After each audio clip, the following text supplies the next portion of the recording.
शिखर पुरुष साहित्य के वंदन कोटि प्रणाम, लिखा समय की भित्ति पर अमिट आपका नाम।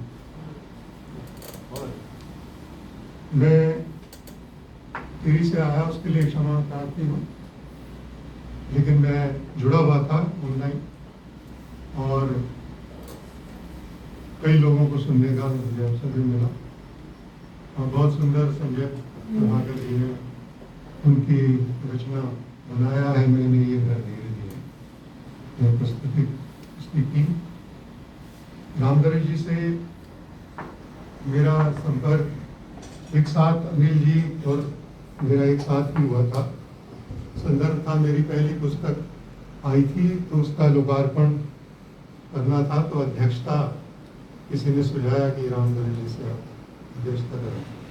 तो रोचन जी किसी कारण एक संडे पहले ही बिहार हो गए थे, उनको कुछ गलतफहमी हो गई थी तो वो नहीं आए, लेकिन बाकी रामधरी जी थे, राही जी थे, तो इनसे संपर्क मेरा तभी हुआ था। साहित्य जगत में मेरा कोई ज़्यादा परिचय नहीं था, लेकिन रामधरी जी ने मुझे लगभग 50-60 नए मतलब इस काल में जब तक उनसे संपर्क मेरा आखिर तक रहा, बहुत से लोगों से मेरे को जोड़ा और मैंने भी नए नए जो साहित्यकार थे, जो युवा साहित्यकार थे, पुराने भी थे, उनको रामधरी जी से मिलवाया।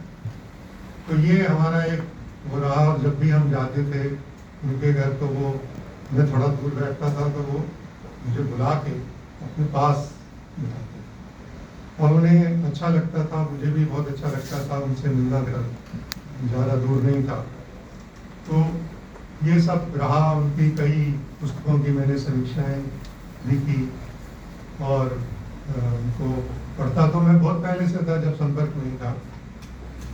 पुस्तकों की समीक्षाएं बहुत सी पत्रिकाओं में छपी और लोकसभा टीवी पर भी एक पुस्तक की समीक्षा उन्होंने मुझसे करवाई टीवी वालों ने।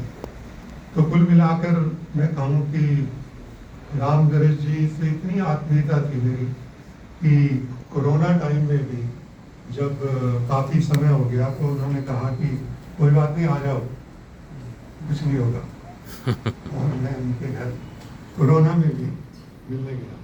तो इस आत्मीयता को अब का भाव रहेगा।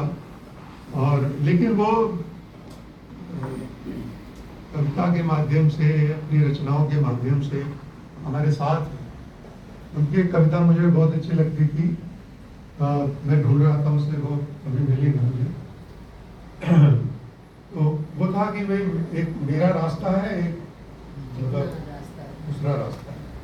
तो जो मेरा रास्ता है वो कठिन है, थोड़ा उसमें परेशानियां हैं, सब कुछ है, लेकिन वो खुला है, वो किसी बंधन से वो नहीं है, बंधा हुआ नहीं।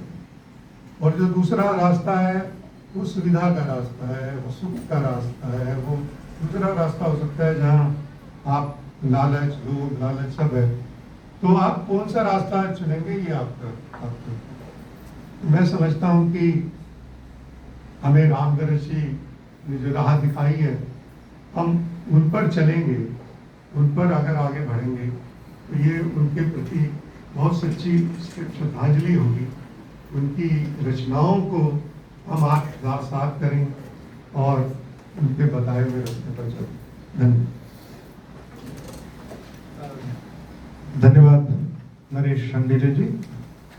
हमारे बीच अब उपस्थित हैं प्रोफेसर अमरेंद्र पांडे जी। हम आपसे निवेदन करते हैं कि आप अपनी बात रखें। प्रोफेसर